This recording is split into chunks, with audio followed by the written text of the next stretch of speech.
major concern to aviation industry.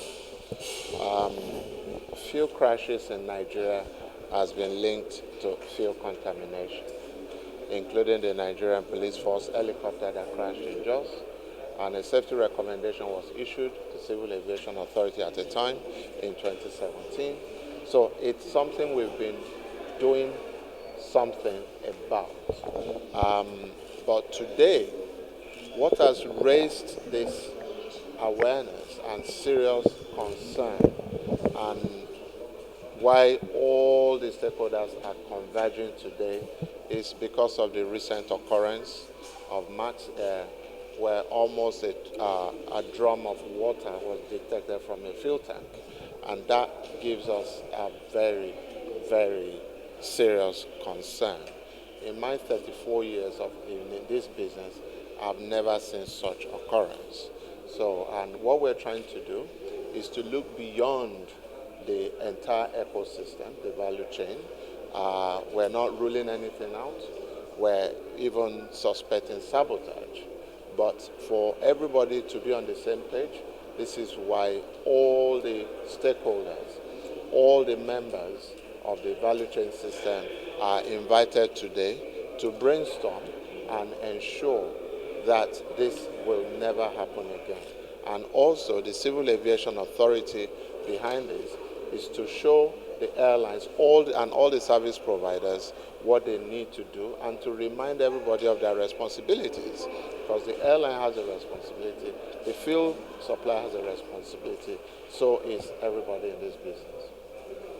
So during your speech, you did remind the NCA regarding the recommendation visited some years ago. Please, can you restate those recommendations? I have to read. Well, the safety recommendation was issued in 2017.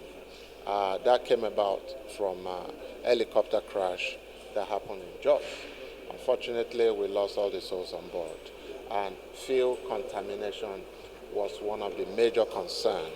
And we issued a safety recommendation to Civil Aviation Authority at the time to strengthen their oversight on regulatory functions where fuel supply is concerned. And they should do this in conjunction with the DPR at the time.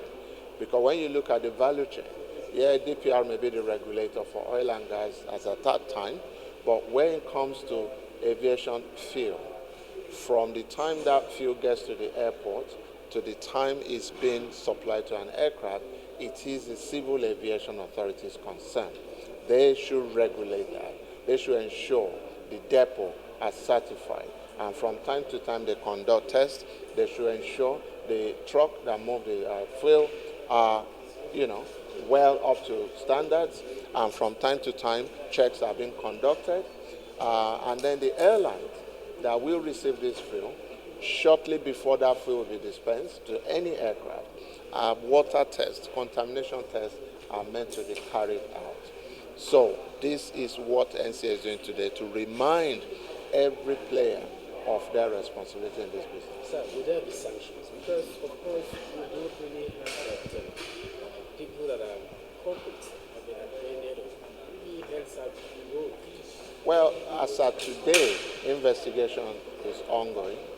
I don't want to preempt the investigation, but I'm sure this will be made public very soon. Let me help you guys.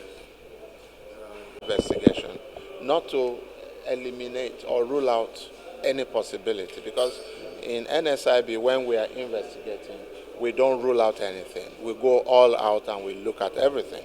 And I've advised CAA today and the DJ and his team to look into a possibility of a sabotage, because for that amount of quantity of water to get into an aircraft, it goes beyond what I think is an ordinary contamination. I think probably sabotage, and that's why we need to widen the investigation.